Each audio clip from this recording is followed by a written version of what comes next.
Well, we come off the corner, and Jimmy Johnson got on the inside of Rusty, and Rusty moved up, and he was just maybe an inch or two of not being clear of Steve, and Rusty got turned in the wall, and Steve, just come down in the path of my car, and I got into the side of him and slid through the grass. I knew that I kind of had him pinned, and I knew when we hit this guardrail it was going to be big, so I'm just glad Steve's all right. And anybody else, I guess, that was involved, I didn't really see anything else going on. But bad wreck for Steve, bad day for the Pennzoil team. We'll probably be able to get the Bud car back out, but those guys in that yellow car really need a good run today. Hey, Marty. You're disappointed for all of DEI, but you're okay, and in what Steve condition right now? Oh, Steve's fine. He just couldn't really get out of the car. They got all these big old headrests these days, and there are some drawbacks. So, we're going to look at maybe shortening his headrest up so when if you're ever in that situation again, you want to be able to get out. You had to take his helmet off to get out, and that's the last thing you want to do when you're in a wreck. So, just glad he's okay. Torp race car, but that's no big deal. They make them every day. Hey, Marty. Right, Benny, you wanted to ask him something? Go ahead. Ask Junior if he saw the wreck or did he have his eyes closed? Did you see the wreck or did you have your eyes closed? Benny wants to know that. I'm sure he's had his eyes closed a few times, too. Yeah, I was trying to do my damnedest to get off of the side of Steve's car because I knew once we hit the wall, my car was going to probably push him over the guardrail and into the infield. So just a bad deal, wasn't really nothing I could do. I was kind of in a bad situation in that wet grass. All right, glad to see you're okay. And, of course, the bigger report, Steve Park is just fine. He'll be out, hopefully, in a moment. Yes, I'll look at that. What is left of Steve Park's Chevy. But the good part is, even though that front end and the back end are so severely crushed, that driver's cocoon that you were showing us a minute ago, Benny, on the Team Caliber 360 car, perfectly intact like it's supposed to be. Man, there's some sheet metal for some auction sales, huh? Fortunately, Steve is okay. We'll look to get a word from him when he comes from the care center. We're under the red flag while they repair the guardrail here at Pocono. Work continues over between turns 1 and 2. There's NASCAR President Mike Helton overseeing the repairs to that safety guardrail on the inside of the track. Let's go to Marty.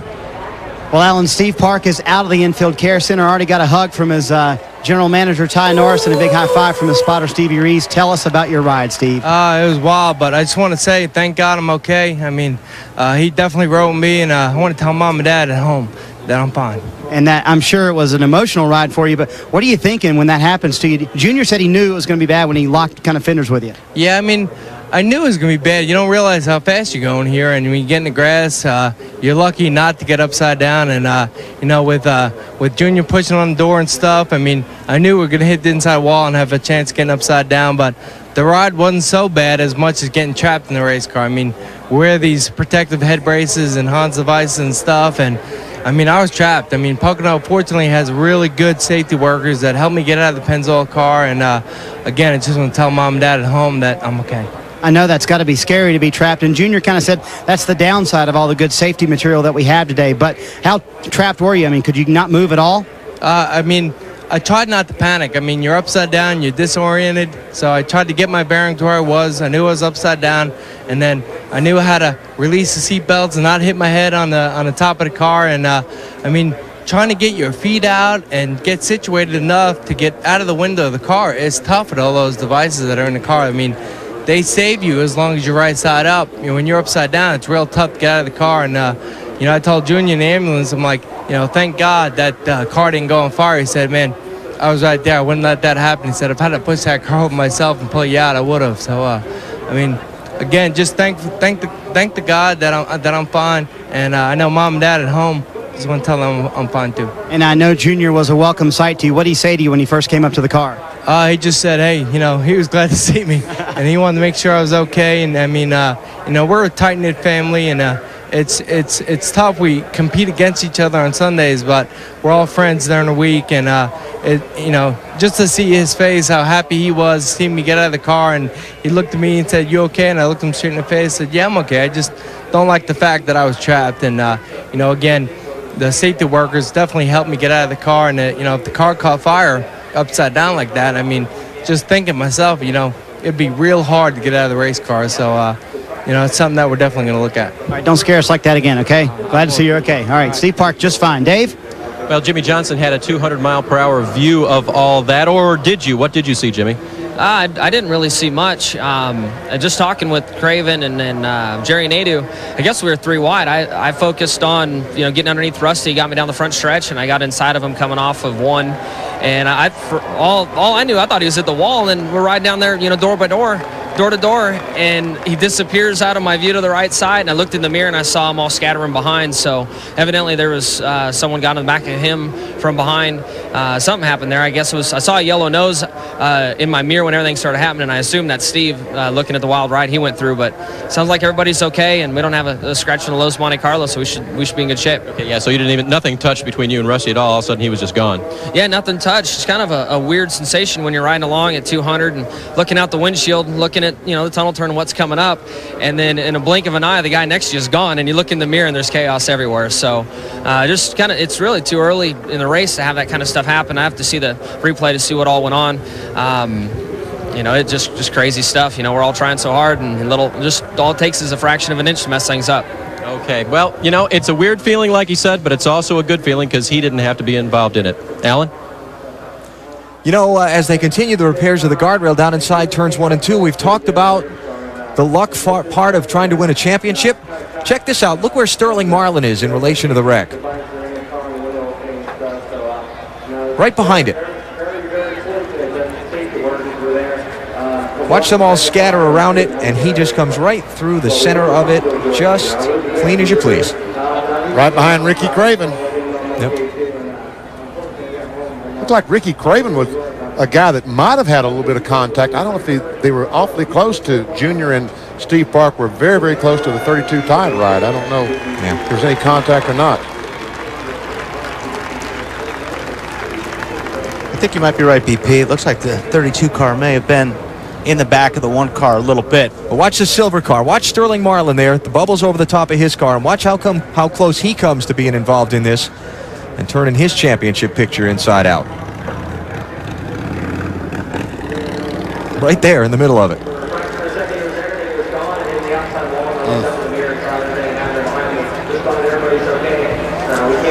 They're still working on that guardrail over inside turns 1 and 2. They've got to get those posts in the ground and then bolt the cross members to it. We're under the red flag at Pocono.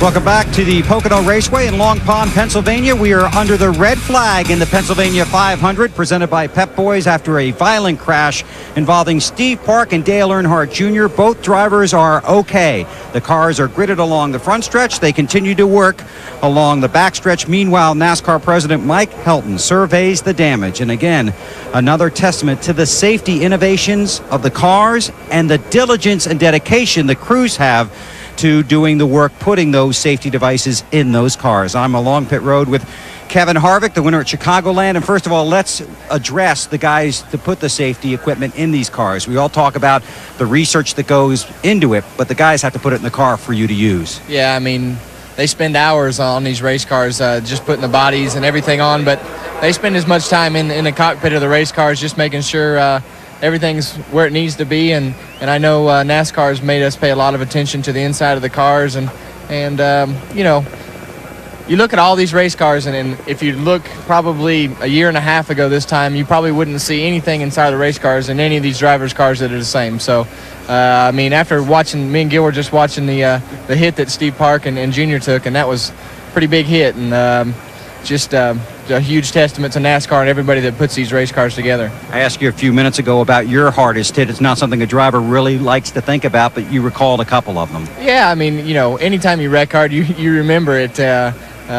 We've taken a couple of good shots this year, one at Bristol and one at Daytona right off the bat. But that's part of our job. That's something that you have to climb out and get back and get right back in it and get at it. So I don't think that one car will be getting back at it today. I mean, that thing was pretty demolished, but I'm just glad to see that everybody was okay. And the only thing I'm having a hard time with is I'm starting to get a conscience about this hair thing. I'm walking back, and Schrader says, "Man, you need to go put a hat on. Your hair looks bad." He says, "I thought my hair looked bad, but yours looks really bad."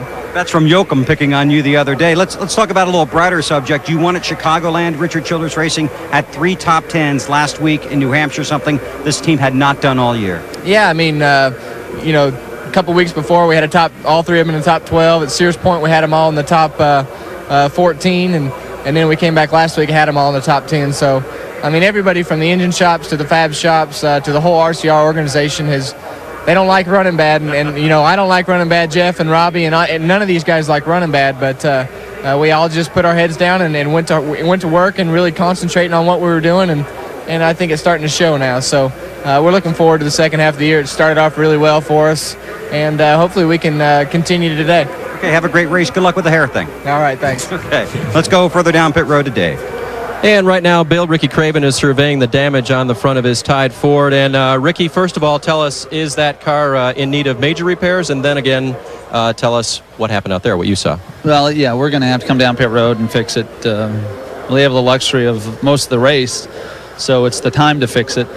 But it got real crowded. Rusty was in the middle, Steve was on the outside, and it appeared as though Rusty thought he was clear, and Steve had enough on the outside of him that when Rusty moved up, he got into the wall, and then it got extremely crowded.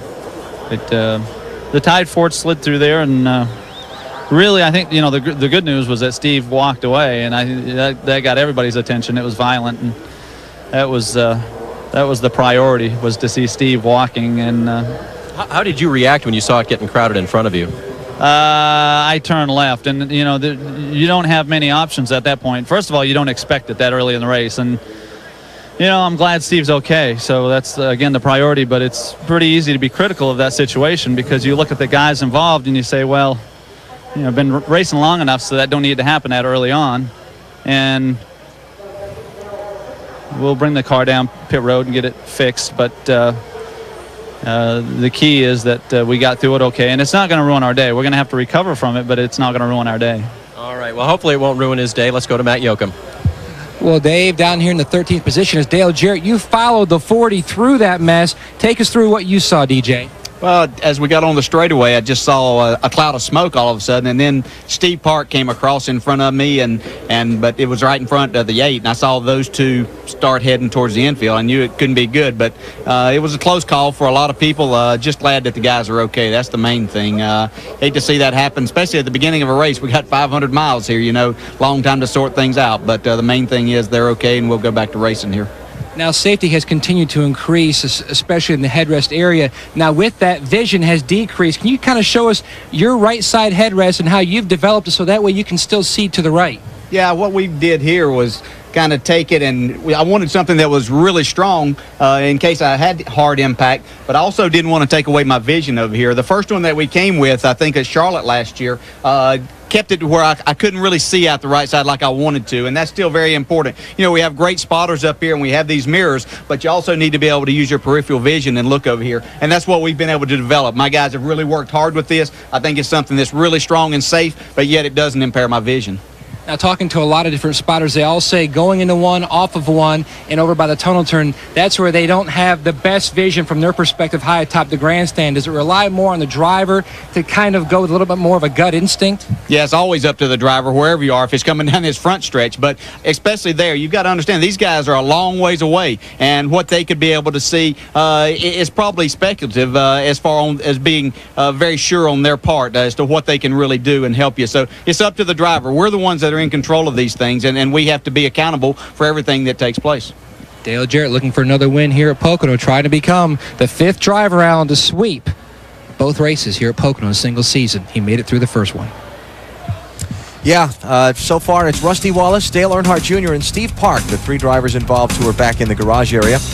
Check the Wendy's race menu. Brickyard 400 time.